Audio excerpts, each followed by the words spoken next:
from Unit 10, from outside Unit 10.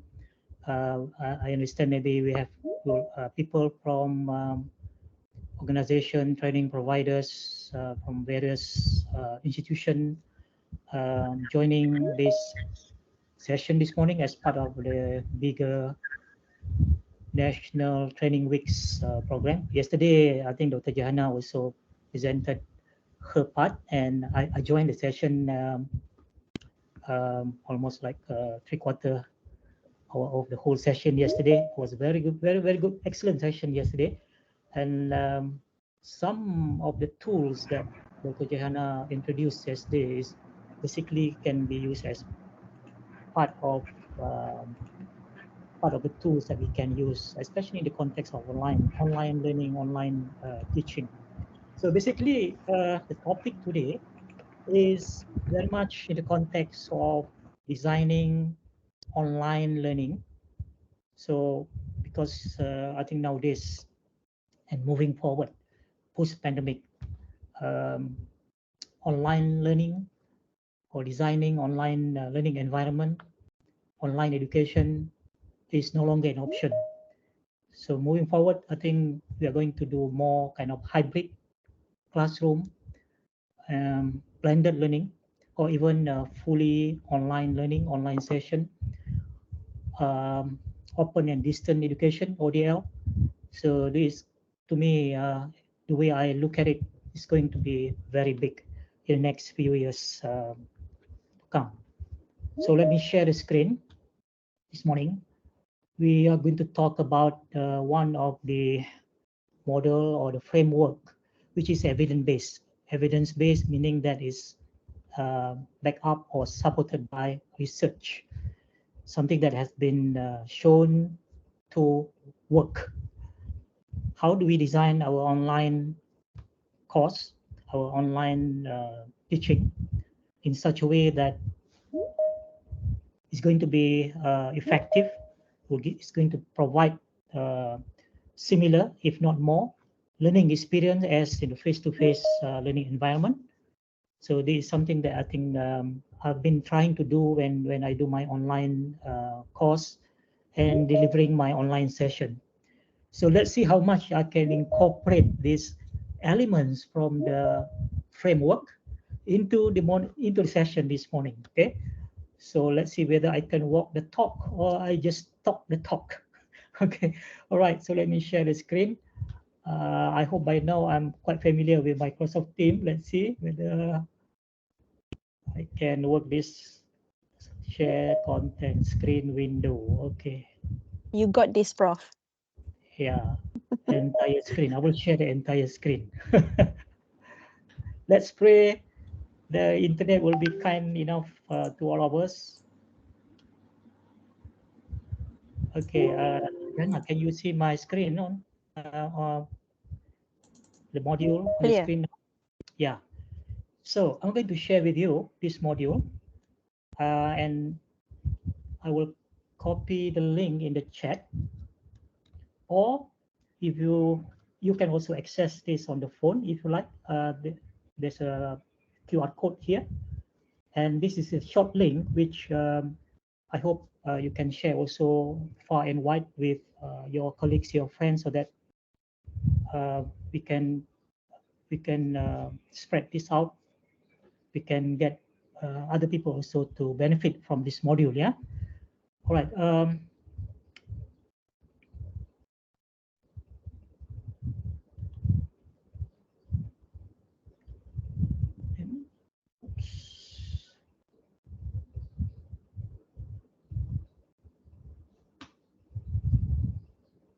Here, trying to figure out, trying to get to the chat again. Is the chat available, okay, Prof? Okay, cool. Okay, chat, where is the chat? But it looks like it is not. Oh, okay, cool. Okay, link to module. So you can access this module. I have copied the link in the chat, or you can also access through using this QR code. So I'm going to use this module And also I have another presentation.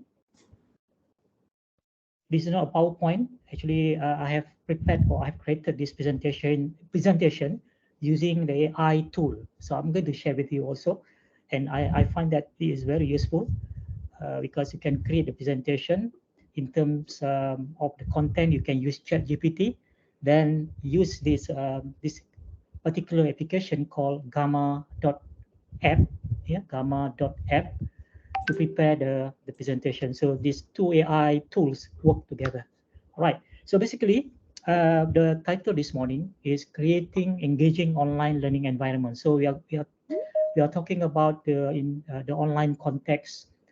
If we want to design our online course or for online delivery, blended learning, hybrid learning, or ODL program, how do we create an engaging online learning experience using this framework called Community of Inquiry, COI.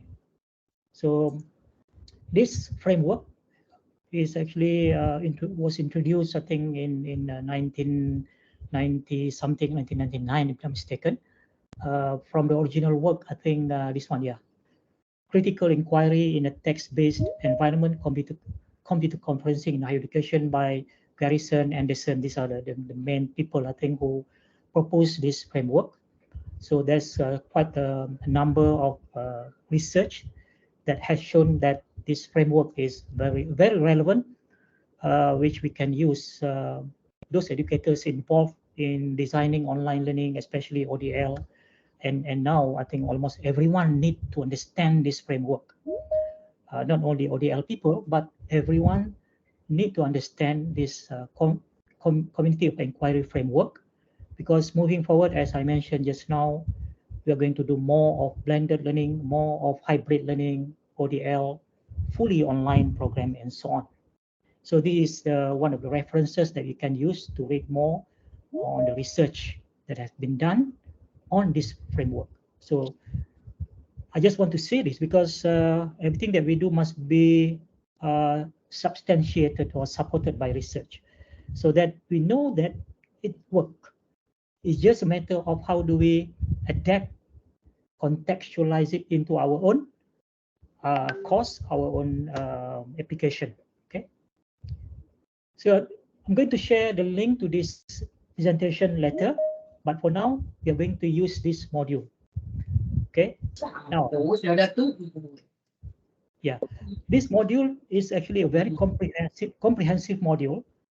Basically, you can refer to this module after the session if you want to design your online course. If you run out of ideas what kind of learning activities that you can use to engage students, this module has a lot. Okay. Okay. Now, first thing first, because I can see quite a number of people just now, about 20 plus, has joined the session this morning. So it's good to know who are the participants, who are you, where you come from. Okay. So the first thing that in any online session, in any online class, especially if you're talking about online class, um, the very first session is to get to know the people, who are the participants, who are the students in our class. The first time that we meet them, and perhaps among the students or among the participants in this case, they don't really know each other. So it's good to get to know each other, because that's the first thing that must happen in any learning environment, whether it's online, whether it's face-to-face, getting to know each other, because we want to form a community. So when we have a community, in this case, learning community, then only learning community can, we can have a learning community when people get to know each other, they start to communicate, they start to connect, and then only we have a community. So there are 3 C's there: connect, communicate, then we have a community.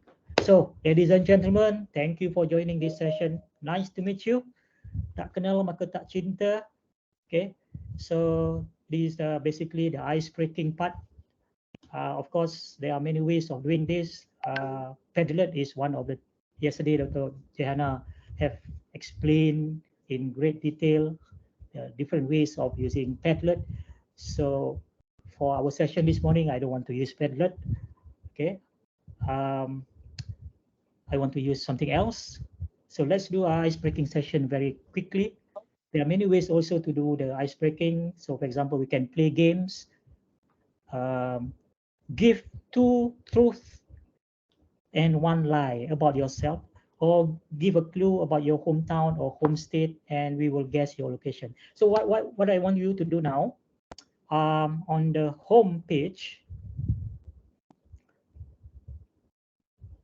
if you scroll down, okay, there are this the so-called virtual space where we can have an interaction.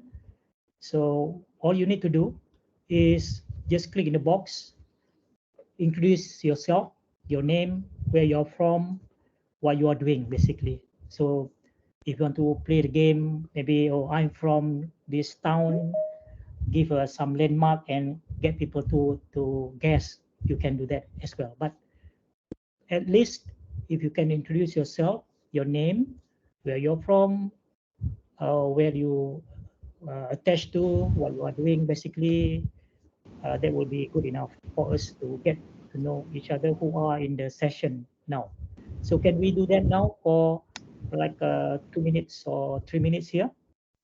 And I hope everyone can take time to introduce yourself, okay? Because we want to form a small, immediate community here.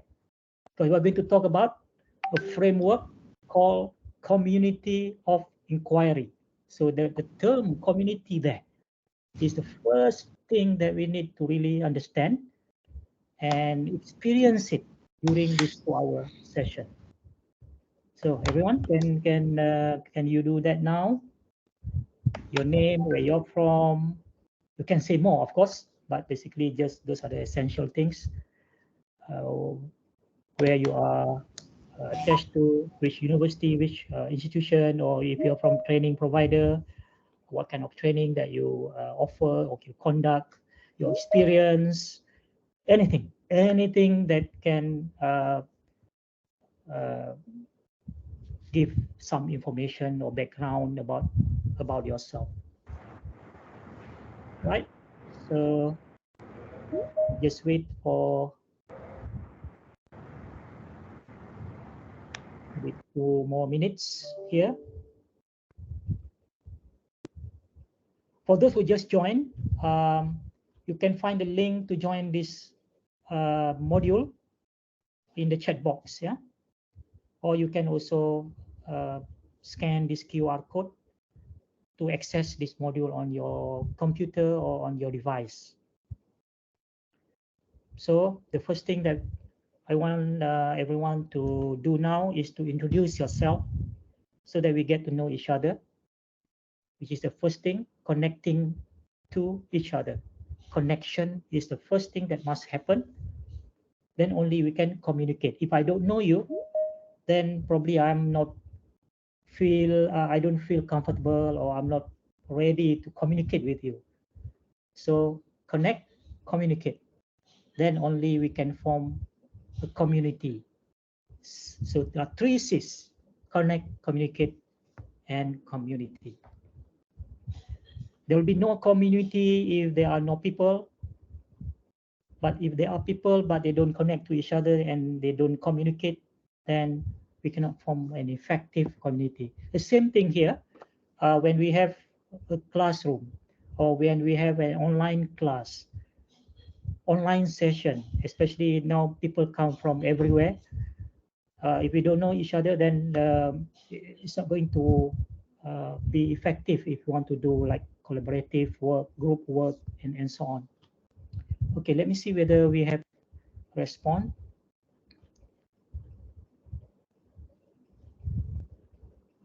I don't see any introduction yet. Anyone has introduced, not in the chat box, yeah, but here in the module.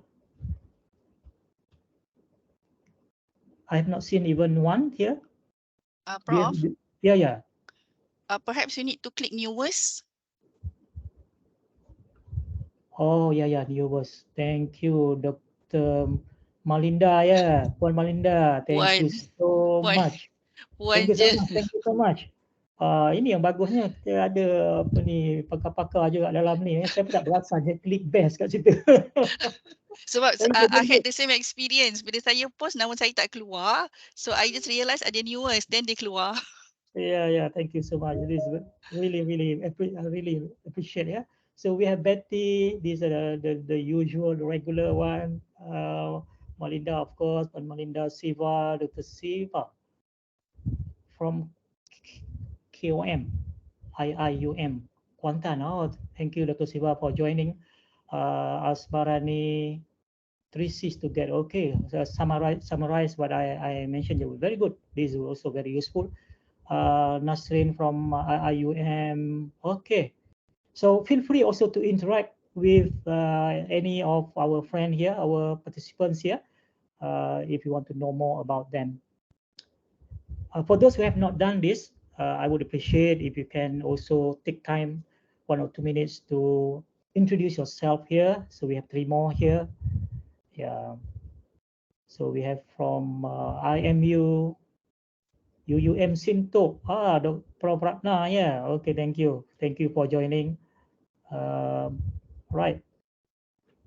Okay. This is basically, ladies and gentlemen, what I'm demonstrating here. The first thing that I get you to introduce yourself is actually one of the 3 elements, or one of the so-called 3 pillars in community of inquiry framework, which basically to create, to get people to know each other. That's a social presence part. Okay, getting people to introduce yourself, getting to know each other, interact, ask questions because you want to know more about someone in the group. So that's the first C, the first C, connection. Then we want to encourage them to further communicate with each other, getting to know more. Okay, and then only slowly when they start to work with each other based on the design of the course, we get them to do some activities, group work, assignment, and so on. They start to work with each other, they communicate more, so the connection or the bonding getting stronger. Then only we have a very good community now. That's basically community of inquiry in a nutshell, of course. So this is the first element, the first element out of 3 in community of inquiry that we're going to learn more in this session this morning. So why do we need to learn about community of inquiry here? Because this is a framework that we can use to help us design effective online course or online session in terms of getting people or participants or students to form a good community so that we can create a very memorable, unforgettable learning environment, learning session. That's all about, it's all about creating an engagement and creating an effective learning experience. Okay. Now, back to this module. Okay. Thank you so much. Yeah. Continue to introduce if you have not done so. The next thing that so the first thing that we did just now is to have an ice breaking, getting to know each other. Now, as I mentioned just now, the reason why we are discussing this topic, community of inquiry, COI, in the context of online, because the challenges that we face when we design online delivery, online course, online learning is probably more compared to face-to-face, because face-to-face, the people, the students are in front of us. So we can see them, they can see us. So if they're just being playful and so on, we can see. If they are not focusing also, we can see. But in online, we don't see. I don't see you. I don't know exactly what you are doing now, whether you are really listening or you are doing multiple things, multitasking. what kind of distraction that you have, what kind of environment you have. I don't really know. So in order to get you to focus is really, really very, very difficult. So now what I want you to do the next activity here, think about online learning environment. Think about the experience that you have, especially during the pandemic when you start delivering online almost fully. What kind of challenges that you face? So reflect on your experience so far in conducting the online class. List 3 main challenges you have been facing and submit your thoughts.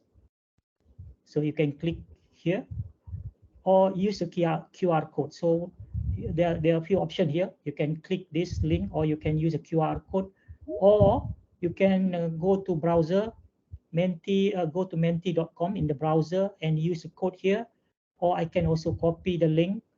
Maybe Dr. Jahana or someone can help me to copy the link and copy in the chat. Yeah, I can also do that now. Again, go to the chat and copy the link to the Mentimeter.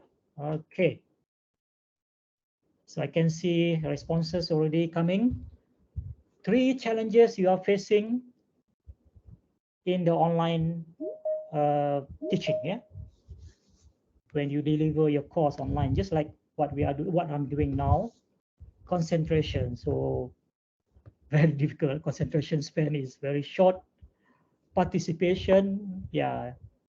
Now I'm trying to get everyone to participate, but what can I do if you don't participate?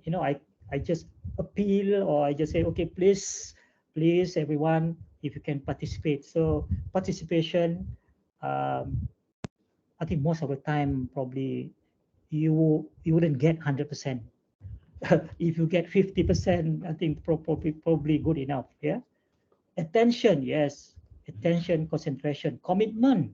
Yes, commitment.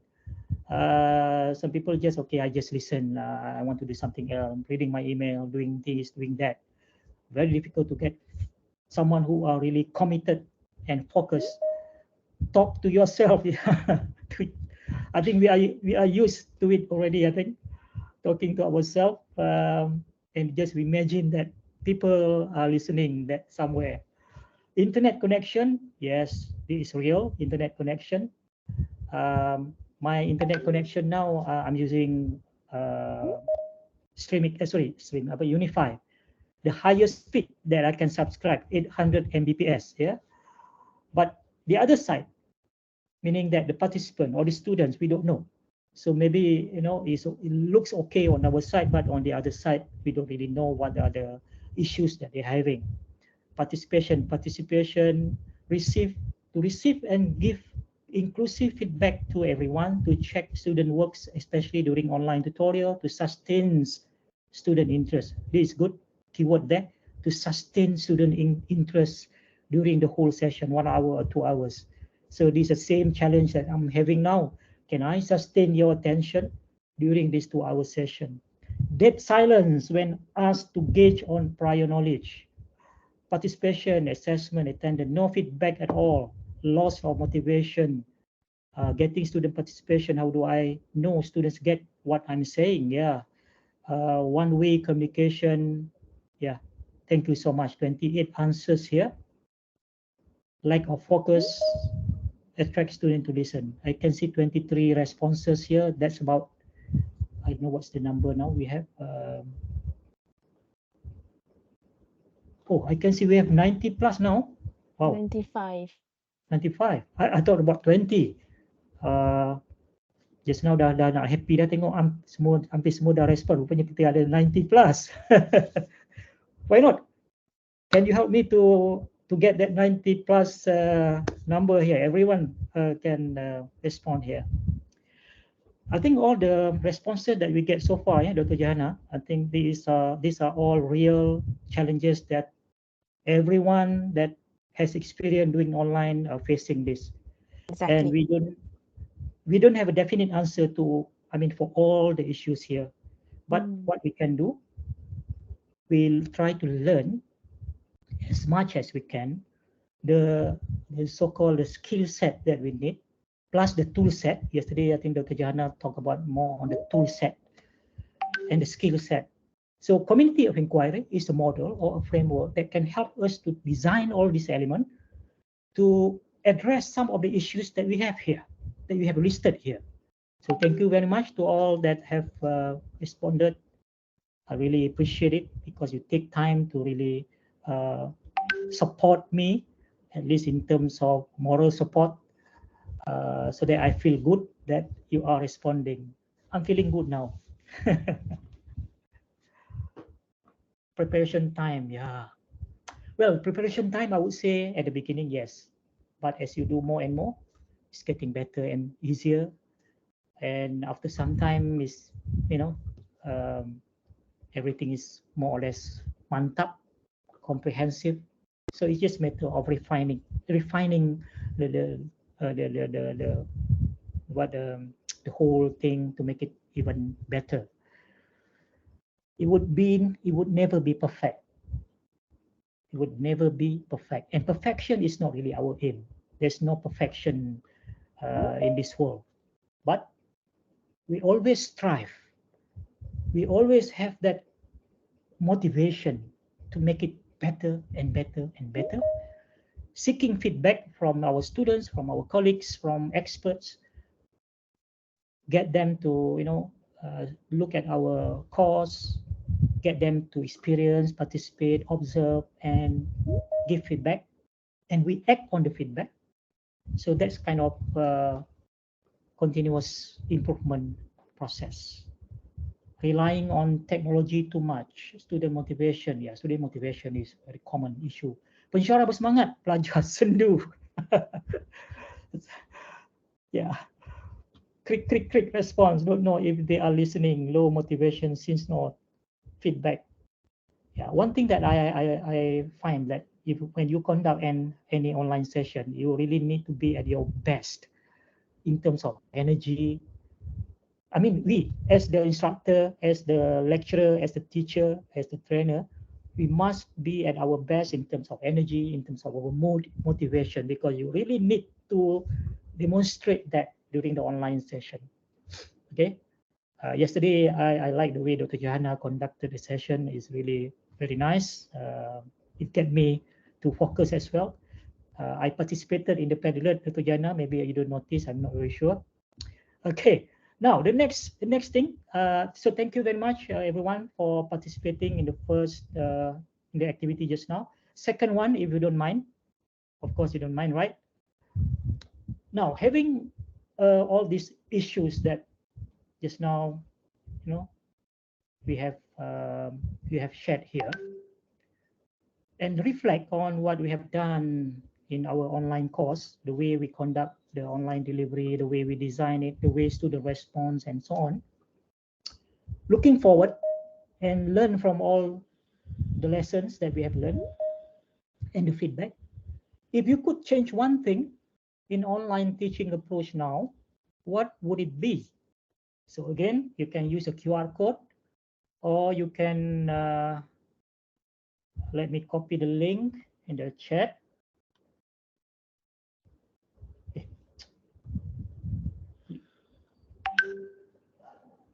Okay, still get confused. There's a chat.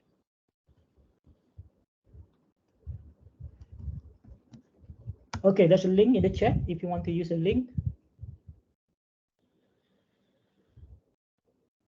Or you can also scan the QR code. So the question is, if you could change only one thing in your online teaching approach, what would it be? So submit your answer here by clicking this one, or use the link that I have shared in the chat, or use a QR code here. One small change, but the impact would be great, would be huge, significant.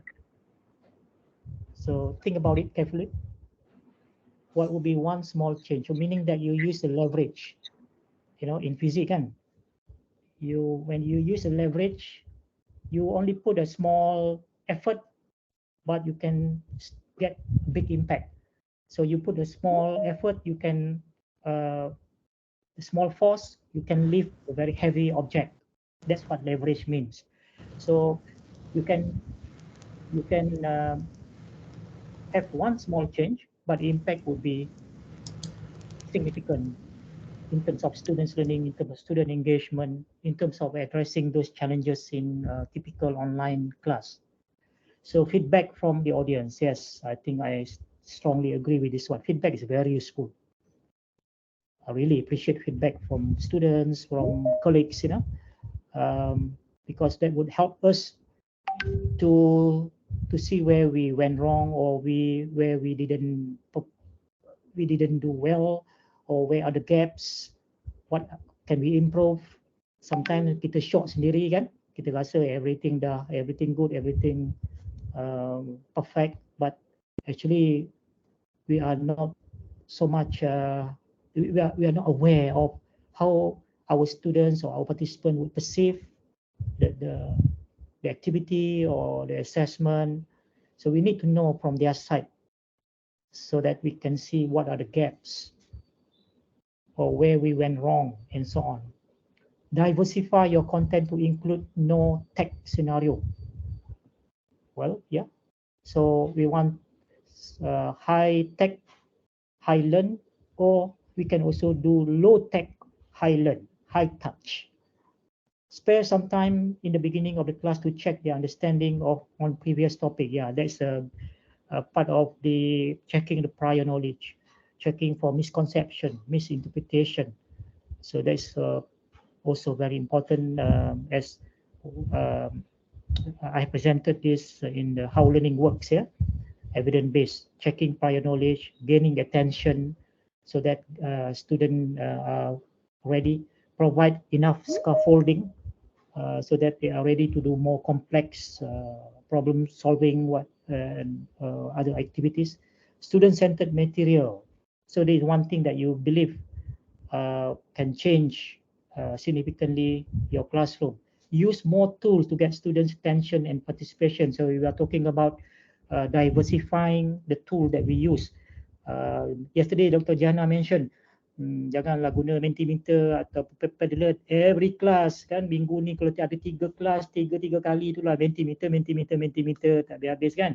Or Padlet. So you need to diversify. So your toolbox must have at least, like 5 minimum tools, or why not now with AI tools and so on, you can have more in your toolbox. So check what is in your toolbox. What are the tools, the essential tool that you have in the toolbox, so you can vary. You can change it, this week maybe use Mentimeter, next week Padlet, the other week use Quizlet, and whatnot, to create cheerful environment in class. Yeah. Simple thing, right? That's why I said you need energy, you need to be at your best. Even being cheerful, being energetic can bring a significant change in terms of the positive vibe that you bring into the classroom. Shorter class to maintain focus and so on. So, of course, we can continue to look at this and deliberate. But the point that I'm trying to, the thing that I'm trying to get here is just to get you to engage cognitively, at least to think about in the context of online learning. And I'm trying to demonstrate here the second and the third element of community of inquiry, which basically cognitive presence. So cognitive presence is about how we get our students, our participants, to start thinking about the concept, about the principles that we're trying to learn. So this cognitive presence. So the activity that I have designed here, that you have participated just now, is that part of cognitive presence. So I designed that part already here. And then the whole design by adding the activities, assessment, and so on, that is part of the teaching presence. how I design, how I facilitate, how I do the assessment. So that is the teaching presence. So at this point, actually, we have not seen the whole framework yet, but I'm just trying to get you to experience it first. Then only I will go through some of this presentation to put things together. So the way I'm approaching this now, probably you notice it, or maybe you're not really aware. I'm trying to give you the experience. I'm trying to get you to experience the elements, the three main elements or three main pillars of community of inquiry, and how I design it into this course, because I'm trying to show rather than tell, showing you the elements rather than telling you the elements. That will come later. All right. So basically, I'm just using a simple tool here. This module is designed using Google Site, and then I just embed the activities here for the interaction part using Mentimeter, and you can see the response in real time here. So thank you very much for those who have taken time and put effort to participate here. All right, so on this page, we just talk about challenges in online teaching. Again, why online? Because we are talking about the model or the framework that we can use to help us design an effective online delivery, online teaching, online learning, to create an environment that would ensure or would get people to participate by creating a so-called community of learners. That's the next thing that we're going to talk about. So I'm going to go to the next page here. So when we talk about online teaching, online learning, designing online course, very important to get, where is it? In the first page just now. Yeah. Very important to get ourselves to be in the right mindset. Okay. So the growth mindset, meaning the mindset, the desire to always learn new things, the willingness to learn, and then of course the skill set. So in our session this morning, the title or the topic that I'm doing now is basically to provide a necessary skill set and competency in terms of designing online delivery using CoI, Community of Framework. And then of course, we need to continue to practice. So the core competencies that everyone now moving forward, as I mentioned, there's no longer an option for us. We need to acquire the new skill set in terms of teaching online, creating the best learning experience, online learning experience for our students, for our participants. So these are among the so-called skill set that we need to have and acquire and master so that we reach the level, the highest level of competencies. But I want to draw your attention here, this part, social teaching and cognitive presence, which is based on community of inquiry framework. Okay, so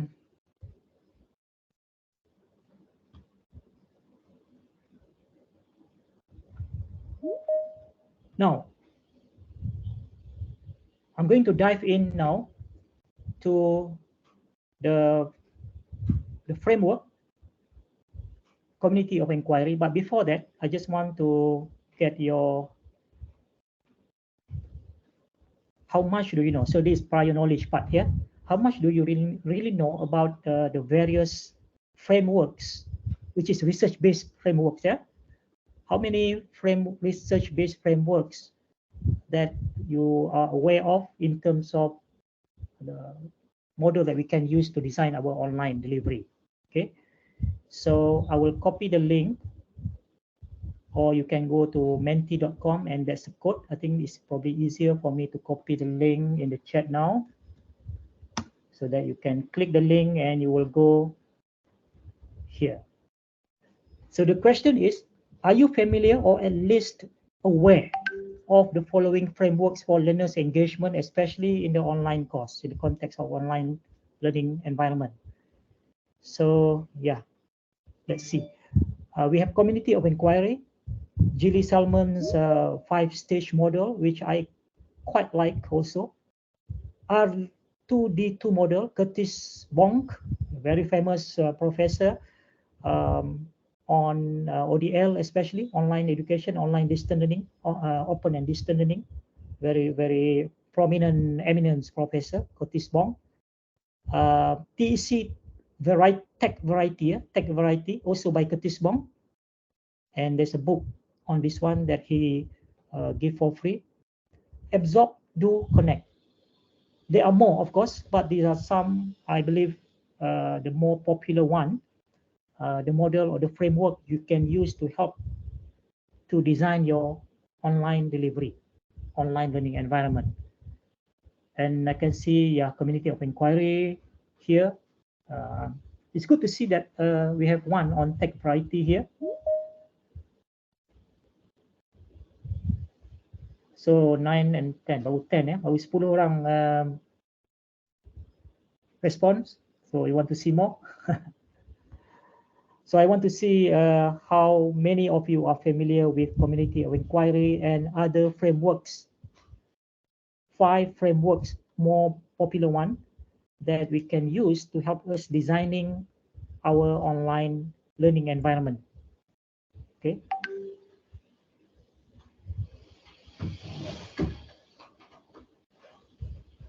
So 12. So you can see the blue color here.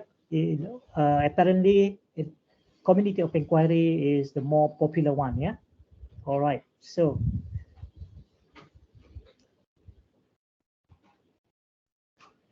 now,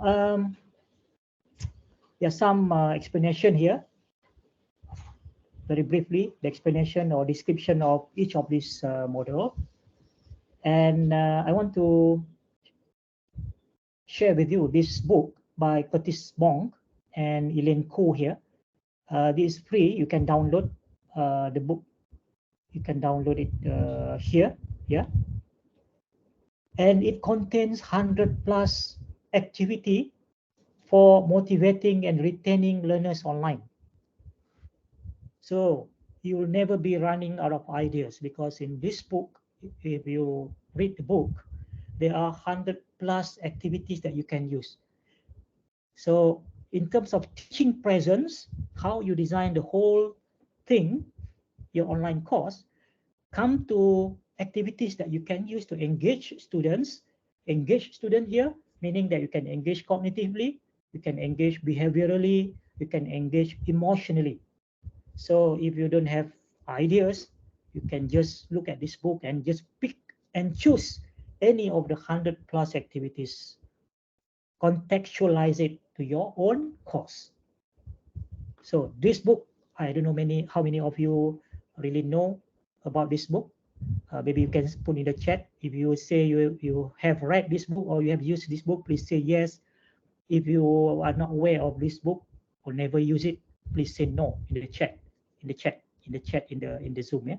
Sorry, in Microsoft Teams, yeah. All right. So now let's move on. Dive into community of inquiry now. Okay. After so much talk, so much mukadimah introduction, then only we come to the model or the framework itself, community of inquiry, or from now onwards, I will just use the acronym COI. Yeah. Now we talk about community here. The key word in community of inquiry is the community, and the other one is inquiry. So I have mentioned earlier, for learning to happen in any group, class, or any session like what we have now, we need to form a community. Because when we have community, then we can do a lot of things. We can do project, we can do activities, gotong royong, whatever, right? So now, what is the meaning of community in the context of learning and online learning? So now I want you to share your own perspective what comes to your mind when we say when we use the term learning community? So you can scan the QR code there, or you go to menti.com and just put the code 72490400, or maybe I just copy the link again and put in the chat. There are many ways to get to this activity.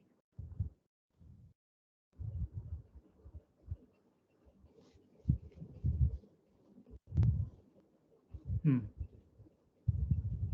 can see waiting for answers. 3 keywords to describe learning community. I can see some people have responded, but it doesn't appear. It's not appearing on the screen. You can see 21 have responded here. Okay. Baru datang, baru masuk. Oh, baru satu yang betul. 22 have engaged, but satu baru post ya. Okay. Proactive, effective, interesting. Well, I like that proactive part. Good community. If the community is mantap, very close knit, working well, people know each other, people can communicate well, people can work together very well, that community can be proactive, meaning that, not just reactive, but they are proactive.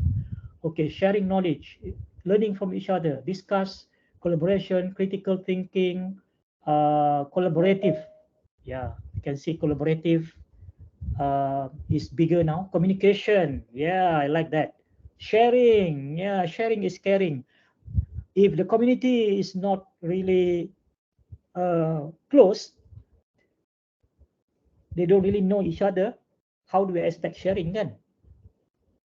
Jiran sebelah pun kalau ada kuih lebih pun, atau beli buah durian lebih pun, tak nak bagi kat jiran sebelah sebab there's no communication, tak tegur pun jiran sebelah kan, macam tu lah. So sharing can only happen if the community is really close. So how do we foster sharing, communication, and so on in learning community? So we need to foster this element, communication, and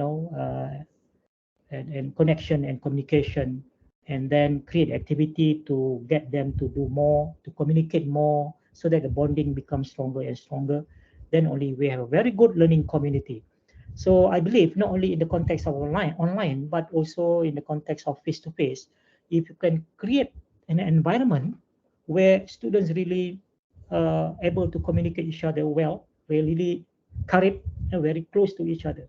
Because I have experienced when I met the first my student in the first semester, they are in the third semester. So the first test that I did, I asked one student, okay, do you know your friend sitting at the back wearing the pink tudung? What's her name? And to my surprise, I was shocked that after 2 semesters, they are in the third semester, the group is only about 50 plus or 60 students. The student couldn't tell the name of their friends, their coursemate, after second semester. And it happened a few times when I test the student, just ask the student. So meaning that how do you expect a learning community to happen in that kind of situation where after 2 semesters they don't really know the name of their coursemate? This happened, yeah. So this is where learning community, in the context of community of inquiry, what can we do to design these elements? Yeah, community of inquiry. So learning community, sharing, communication, collaboration, empathy, supportive, collaborative. So these are all the elements. I think if you look at the smaller one also, motivating each other, engaging learning, continual discussion, communicate, trust each other. That's very good also. Trust. Yeah, it's only small here, but I think very important, very significant to trust each other. Then only, you can empower each other also to do something. Like, okay, when the students do group work, okay, and the leader say, okay, you do this, you do this, you do this, empower them. Then you trust that they will do their part, right? Social safety, non-judgmental is also very good. Wow, that's very good. Thank you so much, everyone. I think those who have responded here really put some thought here. Free to make mistake. Ya, jangan kawan kita buat silap dan kita kutuk dia, apalah kan. Um, management, impactful, engaging learning. Don't bully to get don't bully to get PhD. All right. Okay, thank you so much. I think this is something good for us to think about it and ponder upon. When we design our online course or our online training session or whatever, just like what we are doing now, what I'm trying to do now, before we dive further into looking at the details, is actually to get everyone feel comfortable, feel the sense of belonging, and feel they are able to communicate. So when we do, let's say, we'll call this a breakout session, for example, whether it's online or whether online learning, they feel comfortable with their group members. They won't ask the teacher or the lecturer to change the group. Oh, I'm not comfortable. Can I work with that group because my friends are there? No, they won't ask that kind of questions to us because everyone is their friend. That kind of community that we want to form. So in this case, learning community, it could be also a community of practitioners, community of learners in this case. Yeah. So with that, I think now it's become easier for us now to learn more about the framework now when we dive in further. So this is a more detailed explanation of community inquiry framework. I have an interactive diagram here, which I use an application called Genially here, which is free to get the basic features, free forever. But if you want to get more advanced features, of course, you need to subscribe. I think I subscribe to this one also. So let me open this as a full screen. Right, okay. So this is an interactive diagram here. And this is part of the so-called teaching presence. Meaning what? Meaning how do I design using various tools available to, in this case, I design this activity as an interactive activity so that students can, for example, interact with a diagram or with a picture and get more information. So they can watch a video here, for example. Okay. So there's 1, 2, 3 video here. They can, if they want to learn more about what is social present, they can just point the cursor there and they can read what is social presence. There's more explanation there. Cognitive presence. What is cognitive presence?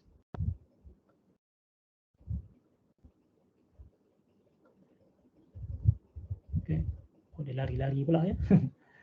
Ada some tips for developing. How do we develop cognitive presence? Meaning that how do we design our course now so that we can incorporate the cognitive presence. So these are some of the things that we can do. So that would help the course designer or will help teachers, lecturers now at the stage of designing.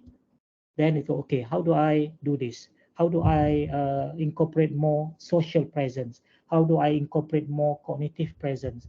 How do I incorporate more teaching presence? So these are the how-to, okay? So the tips. So the diagram that you are looking now is basically an interactive diagram, and this is part of how I design my online course, knowing that maybe the student in this case would access this asynchronously. I'm not there unless the synchronous that now is synchronous. so I can speak, I can talk directly and so on. But if we are designing this course as an asynchronous session, we are not there present physically or virtually. So it depends on how do we design our activities and so on, so that hoping that the student would be engaged using all the interaction that we have designed here. So at least we put an effort there. Okay. Right. So that's the details of community of inquiry. There are three elements here: social presence, cognitive presence, and teaching presence. And if we design these three elements or three pillars of cognitive inquiry, COI, properly, what we will have ultimately, the bottom line is the best educational experience. Okay, the best educational experience. That's what we should strive for. So basically, social presence is about how do we get students working together to form a good community, because learning by nature happens in the social environment. People, they need to communicate with each other. They need to be connected to each other. They need to form bonding. So basically, social presence, if you look at the explanation here, is the ability of participants to identify with the community. In simple terms, to have a sense of belonging. I belong here. I enrolled in this course. I feel that I belong here. I can get along with people in this 60 or so, 100, whatever, people that enroll also in this course. So I belong here. I don't feel isolated. I'm part of the bigger family. I'm part of this community. So I feel comfortable. Now I'm willing to learn together. I'm willing to work together. I'm willing to work with everyone. I'm not going to choose who should be in my group, because everyone is my friend. Everyone is, everyone feels comfortable with me and I feel comfortable with them. I can communicate purposefully in a trusting environment. So someone mentioned about trusting each other. Yeah, we want to trust everyone, and we want everyone also to trust us. Trust me, whatever assignment or task you give me, I will deliver. I will do it. Develop interpersonal relationship by way of projecting their individual personalities, meaning that since I feel I'm comfortable, I belong here, so I can show my kind of true personality. I am what I am. So I'm projecting my own my real personalities here. This is what what I am. So learners want to get to know their instructors as well. So the bonding not only happen between the student in the group, but we design it in such a way, meaning that the instructor or the lecturer or the teacher design the whole course. That's part of the teaching present. How do we design it? How do we foster communication? How do we foster collaboration? How do we facilitate learning? How do we, so these are part of the teaching presence. So teaching present is the design, facilitation, and direction of cognitive and social processes. So meaning that the social presence and cognitive presence, the way we design it is basically what is teaching present means, the designing part. Okay. Simply explain, teaching present includes, maybe I use the bigger one here. Yeah. Teaching presence, simply explain, teaching present includes designing and developing the course and guiding and supporting the learners during the course delivery. So teaching present is very much the role, functions of the teacher, of the facilitator, the instructor, the lecturer. This is our part, basically. How do we ensure that the social presence is there in terms of the students working together well to form a good community? How do we ensure cognitive presence? What is cognitive presence? Cognitive presence is basically, why is keep Kadang-kadang dia macam tu lah pula ya. Tak apa, nanti we will go to the presentation part to put things together. But cognitive presence is about how do we get students to engage cognitively lah.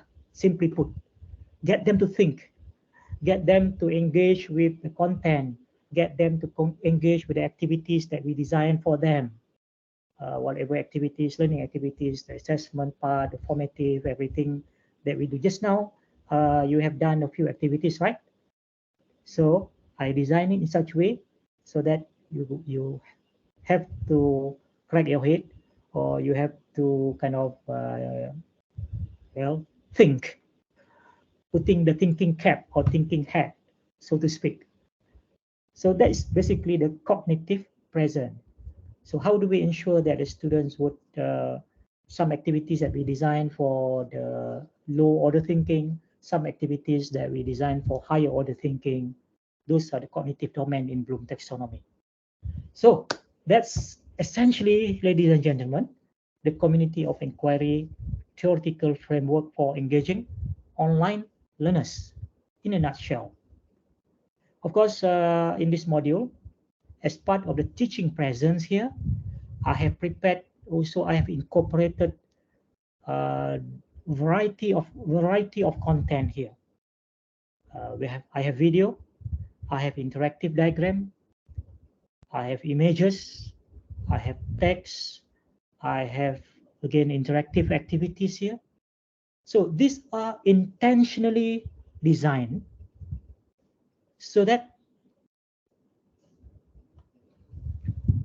I can have social presence when if I design, let's say a group work. So when I design the task as a group work, students will get together, 5 of them, 4 of them, then they have to work with each other. In order for them to work with each other, now when we do group work, do you realize that when we form a group, that small group is another small community. It's another small community. From, let's say, 60 students, we form a group of 5 or 6 students in one group. That small group now become a small community of learners, and they themselves should be able to communicate, to connect with each other, communicate, and form a small community so that they can deliver whatever task or assignment given to them. So that's a concept of learning community which I really love very much, because it reflects on the actual or the broader community that we have in our society, in our daily life, right?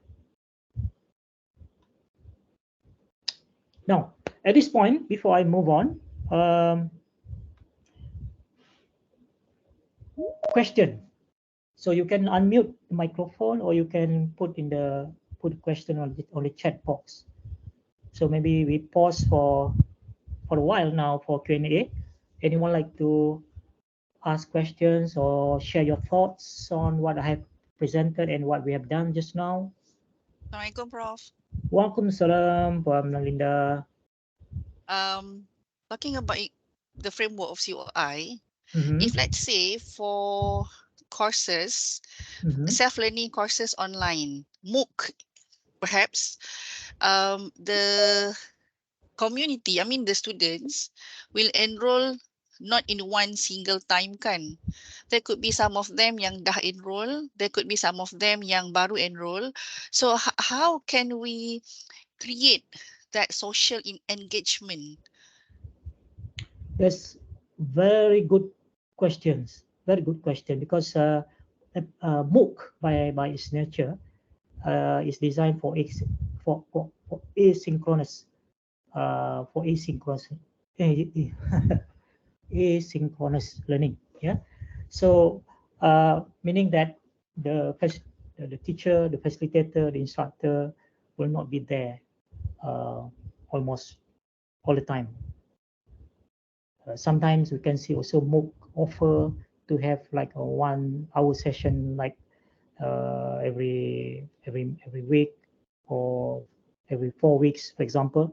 You can see some of the MOOC design on Coursera platform. There are some also element of synchronous, but very, very small. By and large, MOOC is designed for asynchronous. So when in MOOC, students come and go, and students enroll at different time. You are right. So in that case, when we design any activity, we have to keep that in mind. So meaning that most of the activities has to be done independently and individually. Of course, so if you see in the one of the most, not necessarily the best, one of the most popular MOOC that have now close to 3 million students on Coursera. The title is, if I'm mistaken, I'm also enrolled in that course, Learning How to Learn. So when you look at the activities that is designed in that course, most of the activities are actually individual tasks rather than the group tasks. The reason because it's very difficult to get the group to work on the same project, on the same task at the same time. But there are also MOOC. Having said that, there are also MOOC that design that kind of activity when they have one cohort. So that's why they said, okay, the MOOC will be open from this time to this time. So during that duration, the students enroll, and the student in that cohort, in that particular cohort, can work on the same task. So that's how the group work can work for the same cohort. But by and large, the majority of the tasks or activities is designed for individual tasks because of the complexity of the time duration, the enrollment at different time, and so on. So depends on, you can have both. If you go for certain duration, you open and close the MOOC at certain time, then you can design the activities for that cohort. But the rest who just come in at any time they like, not at the beginning when you open, but they come in the middle. So you have also activities for those students that they are not able to work in a group. So that's how I see how this MOOC is designed to cater for that, for the different time of enrollment, Malina. All right. Thank you, Prof. Yeah. Any more questions from the participant? Let me see how. Prof, there's one question on the Lorilat conversational framework. I believe she's talking about the 6 steps. Oh, Hasnain, how are you? Hasnain is from IMU, my good friend here. Could you highlight on Diana Lorilat conversational framework to address different pace of learners? Oh, this one I'm not aware.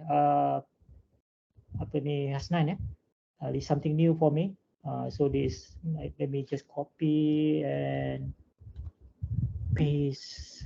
Yes, Prof. Just to for my own. It originated from UCL, if I'm not mistaken. Diana Lorilat comes from UCL. She's the professor of education, if I'm not mistaken. Okay, Dr. Gana, can you help me out here? I'm sorry, Prof. I'm not into that level. Oh, okay. So yeah. Prof, can you hear me? Yeah, Hasnain, yeah. Thanks. Assalamualaikum. Go ahead. Yeah. Hasnain. Yeah.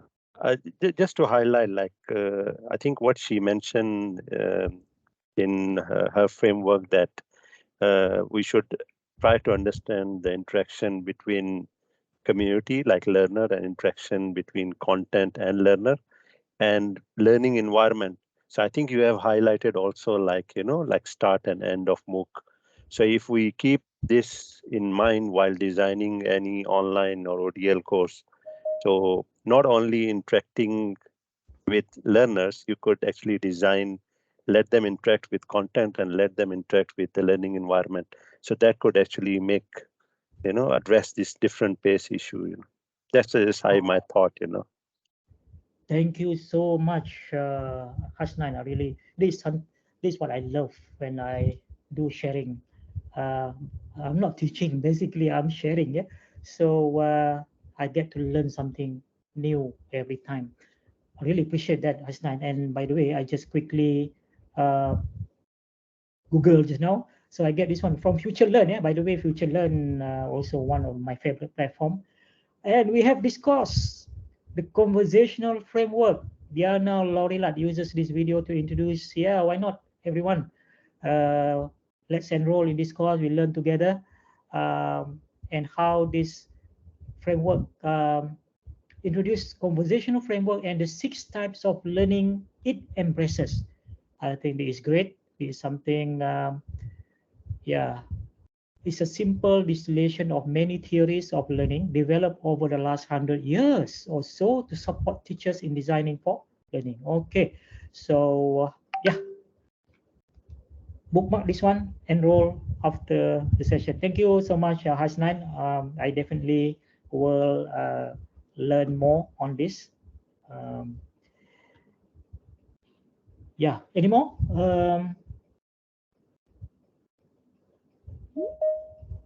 Right, if not, then let's move on. So the rest of this, so now we have time check, 10:46, 10:46. So this session is until 11:30. Why not we take a 5 minutes break? So we can come back, let's say about 5 minutes before 11, 10:55. Boleh ya? Okay, 5 minutes to Betul, boleh ya? 11. Can we take a short break? Okay, sure, Prof. Boleh ya? Okay, we'll meet again 5 minutes to 11, everyone. 5 minutes to 11. Stay tuned. Stay tuned.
Assalamualaikum.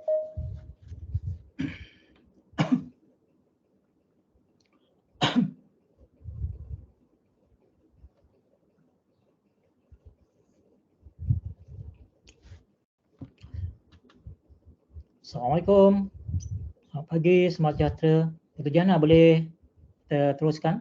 Can we proceed? Can we resume?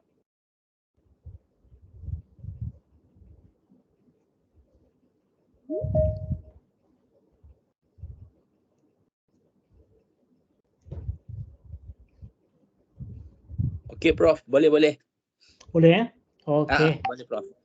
So welcome back. For those who just joined the session, you can get this module to this module. The link is given here in the chat box. So let me copy the link again, just in case for those who just joined. So that's a link to this module. So I'm using this module, and later on I will give the link to the presentation as well. For now, so basically before the break, I have explained in a nutshell the framework, theoretical framework, Committee of Inquiry, COI, that we can use to help us design an engaging online environment for our learners. There are three elements: social presence, cognitive presence, and teaching presence. And I have explained very briefly, and I'm going to explain further later on. But for now, this COI in a nutshell, three pillars or three elements. So now I want you all to reflect your experience so far in designing and conducting and delivering your online course. Of these three elements, which of the so-called the three presences, social presence, cognitive presence, and also teaching presence, which of the three presences do you think you have done well? Choose one. Okay, choose one that you think you have done well. Is it on the social part, where you really get students to form a very strong, cohesive community of learners? You can see the student become a very good friend at the end of the semester. You can see they can work, comfortably with each other. They are happy to work with everyone. So have you designed that part in your online course? Have you done well on that part? Or is it more on the cognitive? You have designed a lot of activities, hot activities that really get students to develop their critical thinking. So that's on the cognitive part. Have you done well on that? Or you think you have done well on the overall design of the course? You make sure that there is a social presence, enough social presence, enough cognitive presence. You have done excellent facilitation. You have provided very good support to the students. You have done enough formative assessment, formative assessment especially, to ensure that the students really learn and achieve the learning outcome. You have ensured that there's a good constructive alignment to ensure everything is aligned, and learning outcome, the activities, the assessment and activities have been designed in such a way to align with the learning outcome. So which one do you think you have done well? So relatively, okay. So I can see that many at this point, many say that they have done well on the teaching presence part. Some say on the cognitive presence part, maybe less on the social presence. I think that I would say that most of the time when I ask the participants to give this response here, this is the typical pattern that I will get, which to me in some ways makes sense as well, because we are not used to online until until the pandemic came. So when we started, I mean, most people have no experience doing online. So when they get started, all they have in mind is to replicate whatever they do in face-to-face in online. Less attention is given actually on the getting students get to know each other, no ice breaking, and all those social presence element. Not much attention is given on that part. So I can understand why social presence, most people say they pay less attention on that. Maybe some probably think that it's not really important. I just want to get on with presenting the material, get students to do all the assessment, things like that, present them the content and so on. So more on cognitive, more on the teaching part. And some of you are very good in facilitating, helping the student, provide the support system, everything. So you did well on the teaching presence part. But I think many actually neglected or pay less attention because maybe they think it's not really important. But it turned out that you need to have a balance of this, the three elements balanced together, so that when you have kind of strike a balance between these three elements. So when they kind of overlap there, this is where we get the best educational experience overall. Yeah. Right. So thank you very much for the response here. Again, we see only a small portion of everyone here responded, but it's okay. We still get some. Okay. Now, if you scroll, this is on this page here, under framework model, community of inquiry. I have given here, I've shared here, this is for self-assessment. If you want to know how well you are doing now on using this community of inquiry framework in your current or existing course. And assuming that previously you are not aware about this, but you are doing some elements of it without knowing actually. You do have some elements of social presence, some elements of cognitive presence. But let's do this self-assessment. So you can download this community of inquiry worksheet. This is actually in Microsoft Word, and this is the one. This is the thing. And this is Creative Commons, licensed by Creative Commons. Yeah, here. So we can use this freely. Permission is already granted. So this is you can do on your own after the session. We don't have to do it now. So consider face-to-face or blended course that you would like to convert to an online format. An online course you are redesigning, or your teaching practices in general. In this self-reflection document, write your responses to the following question in the boxes provided. So types of presence, social presence. So this description of what social presence means, and what do you already have? Maybe you already have some elements, some forms of social presence. Maybe you have done ice breaking, you have created a forum, you have created a virtual coffee, cafe, so-called virtual cafe, where students can do informal discussion there, sembang-sembang, just chat, or maybe, these are some elements of social presence. Maybe you have it already. So put under current strategies. Then what else can you do to strengthen this part, to do more on social presence? So this is what we're going to learn more and explore more. So you can add on maybe one or two more for next semester, new strategies. And the same thing for cognitive presence. Maybe you have done something already in the current course. Then when you do this proper analysis and reflection, then you realize, oh, okay, this is cognitive presence. But of course, you must understand first what is what does it mean by cognitive presence, so that you can reflect on what you are doing now, and then you can properly, correctly categorize whether this is cognitive presence. This is what I'm doing now, current strategies, and what else can I do now, so that I can have more of the element of cognitive presence and also teaching presence. So this is for you to do your self-assessment. Okay. Of course, there are some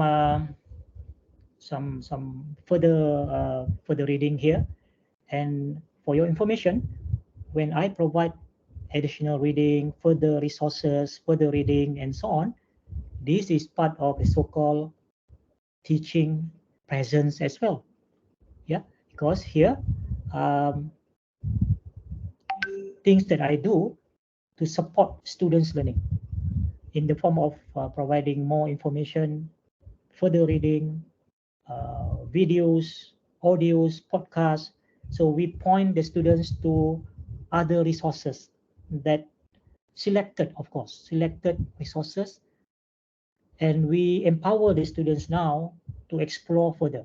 And this is where, if we have self-directed learners in our group, self-regulated learners, self-directed learners, almost for sure, they will read, they will explore, they will use our resources that we provide for them, and more for self-directed, self-regulated learners. Not only they will read whatever that we recommend them to read, but they will do more. Okay. So as a summary for this part, from this all the activities that we have done so far, we can summarize that a strong online social, cognitive, and teaching presence would lead to a strong online learning experience and a sense of community for your students. This is the key to a good learning design that promotes a vibrant and productive online learning community. So I guess at this part, okay, I think I can skip this one, because this basically talk more on engagement. So we have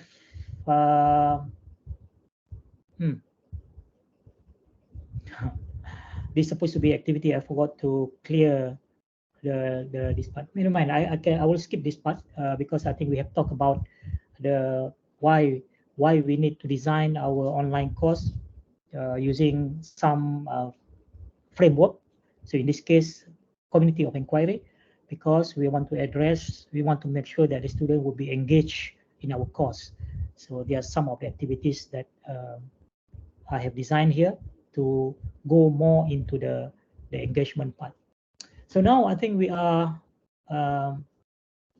into the last part of our session this morning. So the rest of this will be more of kind of what do you call this, the closure. So more of like a lecture part here, the rest of this, because we have like another like 20 minutes. So hopefully I can leave out 5 minutes for Q&A, 5 to 10 minutes. So now I just want to put things together, recap everything that what we have learned now in the form of presentation now. So the title again is creating engaging online learning environment with a community of inquiry, CoI framework. CoI is a model that highlights the importance of creating a robust learning community. So I think we have talked in some length about learning community, the concept of learning community. So 3 C's, remember? The third C is the community. But leading to form this community, we must first have connection, the first C. Second C is communication. So then only we have the third C, community of learners, the learning community. That's basically what we should strive for in order to have a very conducive, strong, engaging online learning environment. We must have strong learning community, right? By the way, this presentation I'm going to share with you. I'll give you the link towards the end. But I have created this presentation using AI tool called gamma.app. Yeah, gamma.app. So this is extra information for you if you are interested. And I have created quite a number of presentation.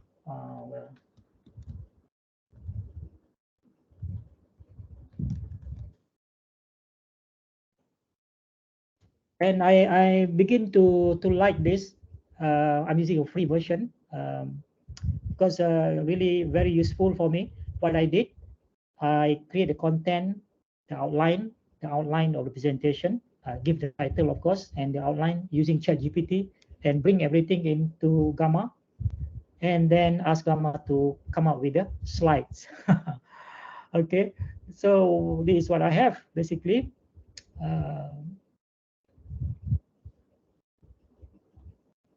This presentation was created, confession, yesterday. Very quickly, within like 2 hours. Very quickly, yeah. So, and this is how it looks like, ladies and gentlemen. A presentation created by AI. Learning outcomes. So what is community of inquiry? Understand the key concept and principles. So I think we have done that very briefly. Why? Why it's important to use some form of framework, in this case CoI, to help us design, so that we can identify the roles of 3 elements or 3 pillars: there: social, cognitive, and teaching presence in an online environment. When we have these 3 elements seamlessly integrated together, we have the educational experience, the best learning educational experience in the online environment. And how to do it? Of course, the how-to is only, I think we need to have more time to explore. But here we do have something for you to start off very immediately. Explore strategies to establish and enhance these 3 presences in their online course. So basically, why we talk about CoI? Because now moving forward, online learning, creating good online course, good online session, engaging online session is part and parcel of our life as educators, trainers, and so on. But the challenge or the main issue that always we need to address is how to keep students' attention, how to get them engaged, how to get them to participate. That is something that we continuously need to improve. Need to improve. So why student engagement is important? We can talk about this at great length, but basically we want to make sure that the students really engage so that they can learn better and they can achieve the learning outcome. They retain more information, they understand the concepts, deep understanding, and able to apply and transfer the knowledge in different situations. So that's keeping that in mind. Student engagement is important because we want to ensure the learning outcomes can be achieved successfully and effectively. Persistence, students who are engaged are more likely to stick to their courses and program. They will not drop out, or they won't drop the course before end of the semester. They are less likely to drop out or disengage with the learning process. When they are disengaged, they start to slowly become isolated, intentionally or unintentionally. Sometimes it's partly our fault as the course designer as well. Okay. And skill development, active engagement is important. So these are all the reasons. Actually, I gave only 4. The reason why engagement is important because, again, the word community appear here. It's all about forming a good community. Without forming a strong community of learners, there would not be a strong engagement because students are just don't feel comfortable to work with each other. They don't really know each other also, So what is the community of inquiry framework? Basically, a model that emphasizes the importance of building a strong, the keyword there, not just any ordinary learning community, but a strong, cohesive learning community in an online environment. The framework consists of 3 core components: social presence, cognitive presence, and teaching presence. So what's a learning community? I think I don't have to elaborate this further. So we have done some activity just now. In the context of online learning, it refers to a group of learners who come together to pursue shared learning goals. They want to go to the same destination. They want to achieve the same learning goals. I cannot do it alone. Let's do it together. The African proverb says this. This is my favorite African proverb. If you want to go fast, go alone. If you want to go far, go together. So we have a shared learning goals. Therefore, why not? Let's work together. Let's collaborate hand in hand.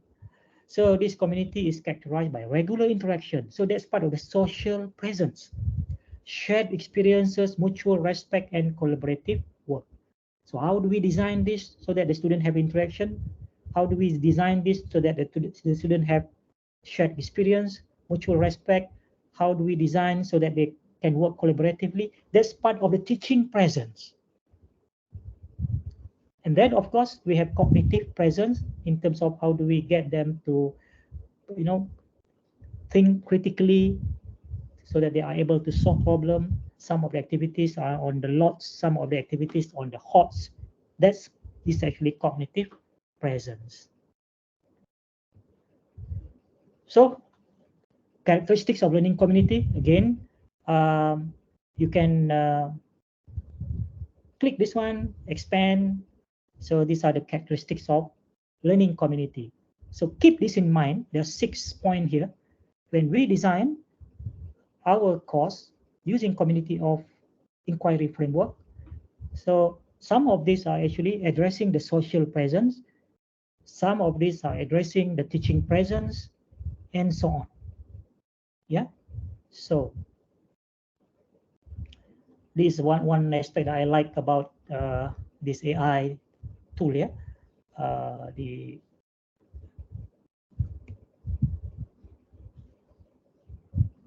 The way it is designed. Yeah. Okay. Now, learning is social and so on lah. These are the characteristics of learning community.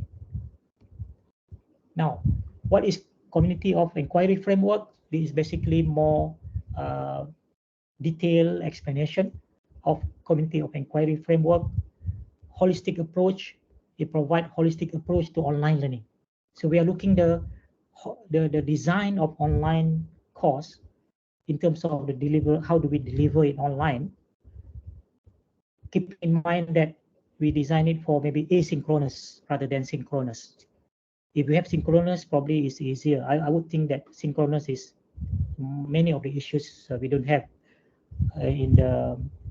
many of the issues that we have in asynchronous, we don't have it in synchronous. So asynchronous session is more challenging, more difficult.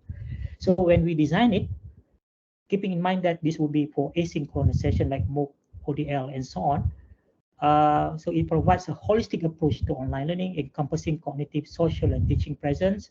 Not just about delivering content online, it's about fostering a complete learning experience that supports students' cognitive development, encourages social interaction, provide effective instructional guidance, foster engagement. CoI framework places a strong emphasis on creating an engaging and collaborative online environment. This is particularly crucial today as we strive to make online learning experiences that are engaging and effective as face-to-face interaction. Even in face-to-face interaction also, I believe many people are still struggling to have that kind of engagement. Yeah. Why? The why of community of inquiry framework. It addresses challenges of online learning. Just now we did the activity, right? What are the challenges that we face in online? So CoI would help us to address, if not all, some of the issues. Addresses some of the challenges such as feeling of isolation, lack of motivation, the need for effective guidance and support. By focusing on these three elements, it helps to create supportive and engaging online community. It makes sense, right? Scalability. CoI framework can be applied across different types of courses, institutions, and so on, making it a flexible and scalable model for improving the quality of online education. So if you are designing micro-credential, MOOC, whatnot, ODL, SIM, these are the elements that we need to focus on. And of course, it's research-based. Well, we still can argue, but it's research-based. And if you want to really make sure that it works, you can do your own action research. When you start to use CoI, do the action research and see whether it works in your context. Yeah. So these are the three pillars. So these are even more detailed. Zoom diving into each one. What is a social presence? What is a cognitive presence? Why they are important? So I hope you can take time to take like another hour after the session. Go through the presentation that I have prepared here, so that we can digest further, read more and digest, and then do the self-assessment just now. Look at the gaps that you have, then start to slowly integrate or improve or reinforce or strengthen those elements among these three that you feel need to be strengthened. Okay, so social presence, the degree to which learners feel socially and emotionally connected. Emotionally connected. Nowadays, more and more people talk about SEL, social, emotional learning. Now we know it's important as part of the social presence, right? Cognitive presence, I think this all the time you talk about cognitive. Talk about the Bloom taxonomy, C1 until C6, everything. This is where we need to design it purposefully and intentionally now as part of the cognitive presence in CoI framework. Teaching presence, how do you design it? How do you facilitate? How do you design those activities for cognitive engagement and activities for social presence and so on? And these are some of the importance. Okay, so these are basically, the rest is deep dive into social presence here. Strategies to enhance social presence. So we have, just now I have demonstrated in my course and in other course as well. If you go to now social presence in this module, so you can see this page here. These are in the module just now. Connect first, then engage. So I have given 3 examples of courses here. How we do this social, what are the elements of social presence that we have? For example, we are talking here about icebreakers, right? So this course, if you click this, engaging online learners, it will take you to this course, my own course here. So you can see here, getting around for news. These are all the kind of information that you should have in order to get students feel comfortable with the environment of your course. So part of the social presence and part of teaching presence as well, how you design it. Then you have begin with hello, getting to know each other. Nice to meet you. So this is how I design my social presence here. How the student introduce themselves through using video, using games like this. I get the student to introduce themselves using this ID. All these are free, of course, using ID card. So there are many different ways of establishing the social presence through the ice-breaking activity. Okay. Then virtual coffee shop. For example, in this module just now, on the first page, I ask you to, I create this space, yeah, using this tool called Discuss, yeah, Discuss, DISQUS. Okay, Dr. Camila is here. Thank you. So what is the tool that I use here? The tool is called Discuss or Discuss, DISQUS. So you can actually embed this external application, actually embed it in Google site. This become the coffee, a virtual coffee shop or cafe, virtual cafe, we call it, yeah, virtual cafe. So these are the different ways, not limited to this one, only example of different ways how you can incorporate social presence in your course, yeah. So what about cognitive presence? So these are the explanation of cognitive presence. So these are some of the strategies to foster cognitive presence. So I hope you can take some time. We are running out of time now to learn more from my presentation here, and also about teaching presence. These are the different ways how you can establish or improve your teaching presence. So finally, these are some of the key takeaways. I strongly believe everyone now, without exception, because we are going to do more and more online in the future, we must learn, or at least adopt some of the framework available. My favorite is community of inquiry, that can help us to design the three elements now integrate nicely. Student engagement is very important. So we need to have deeper engagement, cognitive engagement. The role of instructor in the teaching present is the role of the lecturer or the teacher to design, to ensure the student engagement through social presence, cognitive presence, and so on. And this provides us a flexible and adaptive approach.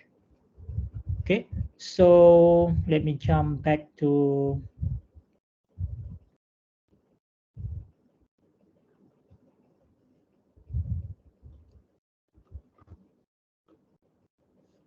right. So I'm going to give you the link to this presentation. Feel free to share with everyone, because I want the knowledge to be spread far and wide, so that everyone can benefit. So I'm going to share this link now in the chat. Link to my presentation. That's one. So once you click that one, so maybe you want to bookmark so that you don't lose the thing. It will take you to this presentation. Make sure you view full screen, yeah, view full screen, and please share far and wide, yeah. So with that, I'd like to thank everyone for spending your precious time. I hope I have given value to your time. Stay on until the end. I hope you have learned something, if not much. And please, I have one request here. If you can find some time to give me feedback on the first page of this module. I hope everyone have access to this module now.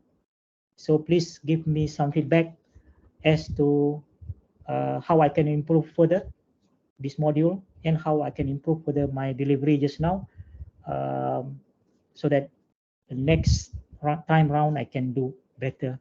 All right. So thank you very much. And now over to Dr. Jahana or Dr. Hasri just now, yeah. Okay, thank you very much, Prof. Karim. Maybe kalau ada soalan. So we still have a few more minutes. Perhaps kalau ada apa-apa soalan, boleh ya, Prof? Kalau ada soalan? Boleh. I'm okay. So maybe like about 5 to 10 minutes. Kalau ada anyone can also unmute microphone, or any question tak Dr. Azli ya dalam chat. Nanti saya cuba scroll ni.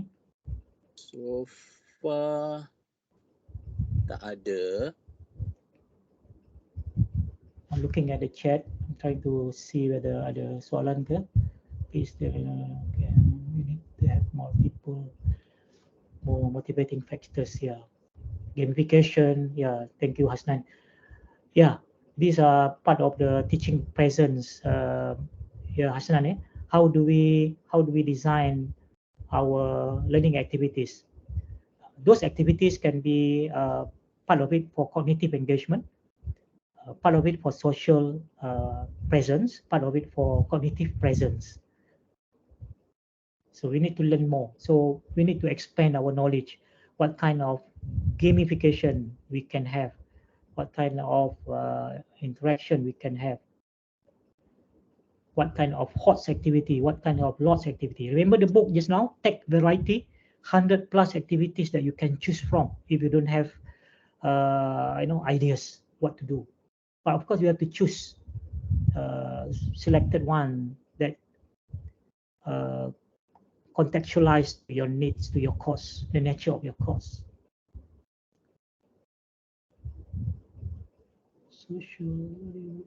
So there's a here, yeah, social learning theory could give us some idea also. Yeah.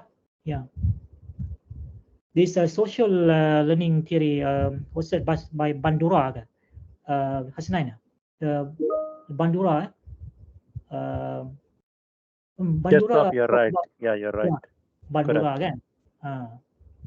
Because sometimes it's the culture, like not to interact, not to ask. The link that you share here, Bandura. Bandura. Correct.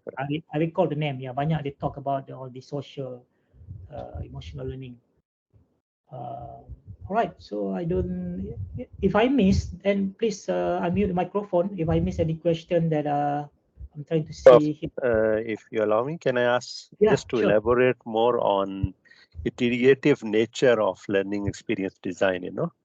Like I think if I look at you, like one of your blog posts, like you started learning design way back when you bought the camera and all that. So it's not the first time you design and it fits or it will be successful. So maybe you could elaborate further, like.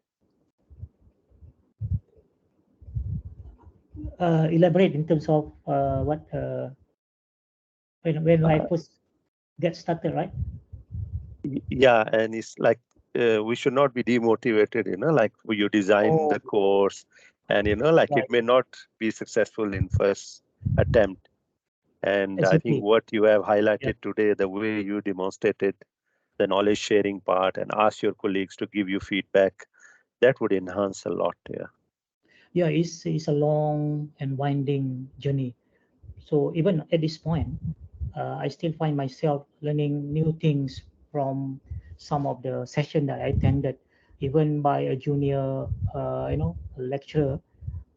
So I think we should be humble enough to continue to learn from everyone. In fact, just now I learned something from you, Asnain, because you are basically learning as a designer. You are ID person, right? So, and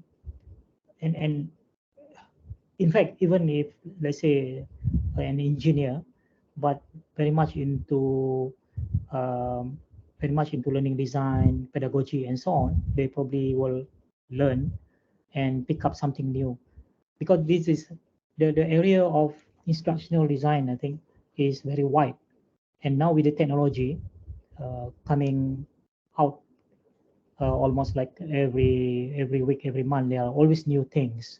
We probably never able to catch up. So we need a community actually.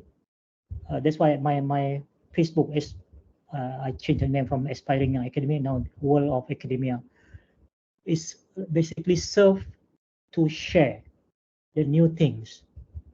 So if members of the group can share what are the new things they discover and so on. So I discover a lot of new things also from sharing by others in the group. So that's what we need to have. So don't feel despair or disappointed or demotivated if you still struggling, because to be honest, I'm still struggling to engage students online, although I'm talking today about how to engage people, because probably we will never find 100% people would really put their mind when they attend the session, including our students as well.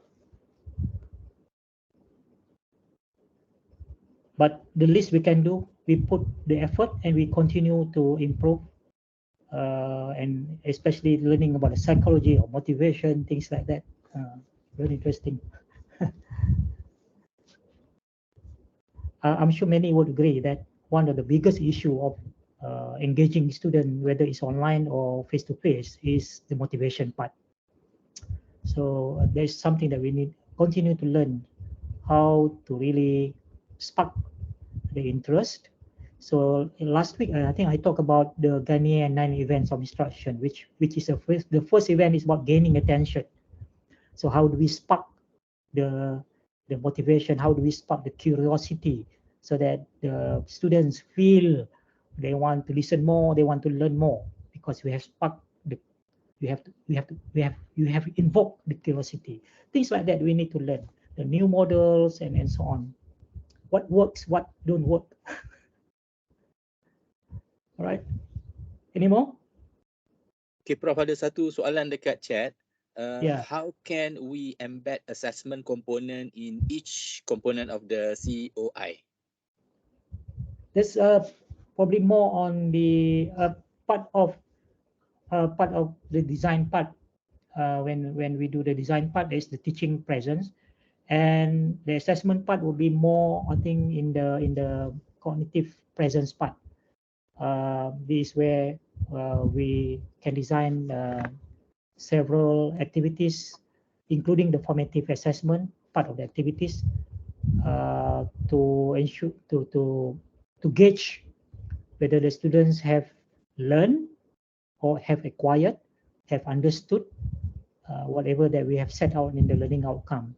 So that would be many of the assessment part would be in the cognitive presence part, but on how do we design, what kind of HOTS activities that we want to choose or we want to use, what kind of LOTS activity that we want to use, problem-based, project-based, scenario-based learning, things like that.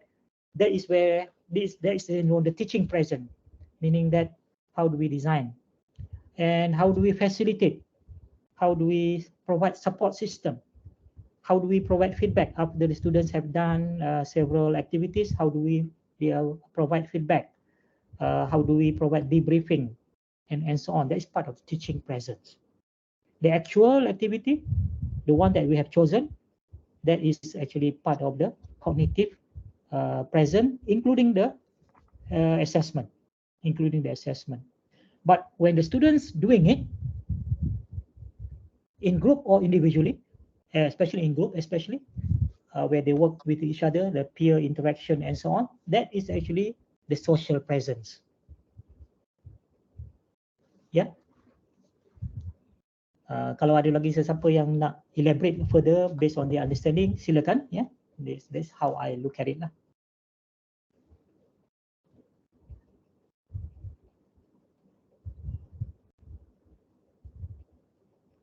Okay.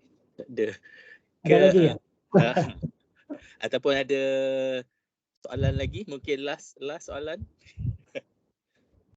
Tapi tak apa, saya dah ada sediakan modul tu kan, dan juga presentation tadi, ada dua link ya. Make sure everyone yang masih ada ni dapat dua link tu, then carilah masa untuk dive in lagi, explore lagi, baca lagi, especially the presentation tu saya dah sediakan tu. Nanti kalau siapa berminat, mungkin saya nak buat satu session, tapi siapa dapat join lah. Saya nak buat mungkin dalam Facebook ke. Saya nak tunjukkan macam mana saya gunakan kombinasi ChatGPT dan gamma.app tadi tu untuk create a presentation. Betul-betul make your life easy lah. Tak payah nak crack your head too much lah. Kalau berminat, kata berminat dalam chat. Nanti saya akan buat, mungkin tengoklah minggu depan, nanti saya announce dalam Facebook. By the way, saya nak jemput semua join Facebook The World of Academia, supaya nanti bila saya announce apa-apa semua saya akan letak di situ. Jadi siapa yang ada masa boleh tengok, boleh join live. Siapa yang tak ada masa boleh tengok recording ya. Sebab saya rasa benda ni bagus. Sebab saya rasa wow, powerful betul lah ChatGPT dengan gamma.app ni. Saya dah prepare apa ni, dalam 2-3 minggu lepas saya buat satu untuk presentation dekat ACAP. Saya buat satu untuk macam ada 2-3 lah yang saya buat. Dan alamak senangnya saya rasa kan.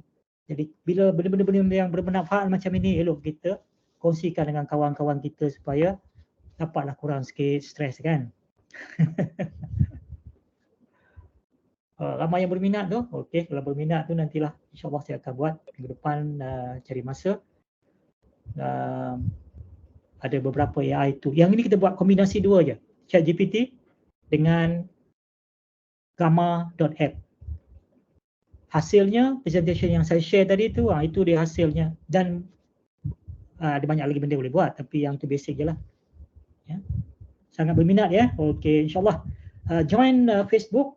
Facebook apa nama dia? The World of saya type ni ya, The World of Academia. Joinlah this group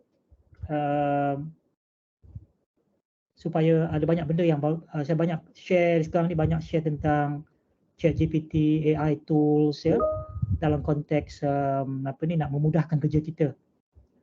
Kalau tak join tu rugilah ya.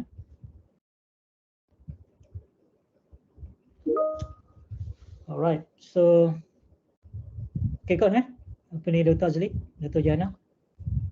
Tak ada tak ada soalan lagi. Okay, thank you very much. Definitely we are looking forward Prof, untuk that apa ni would be very very interesting for us to apa ni to learn and assist us lah to enhance further kita punya. 1 jam cukup. Ya insyaAllah saya rasa dalam 1 jam, setengah jam.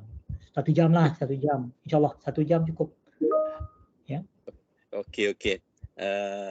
Alright, thank you very much everyone for your information. This recording is available in our Facebook page. The link has been posted in the chat box. So siapa-siapa yang nak tengok after this, please feel free to watch the recording later. Also, we would like to request you to fill up the attendance form for today, and also we would like to get your feedback as well. The link is also provided in the chat box. And just a bit to close up, thank you very much again Prof Karim for sharing a very informative regarding COI, very interactive webinar and highly engaging for us participants. We definitely learn a lot from you, and also thank you very much for everyone attending today's session. And we would like to wish everyone to have a good weekend ahead. That's all from us. Thank you very much from TLC Unit 10. Bye. Hope to see you again in the future. Assalamualaikum. Have a nice weekend. Waalaikumsalam. Bye-bye. Thank you.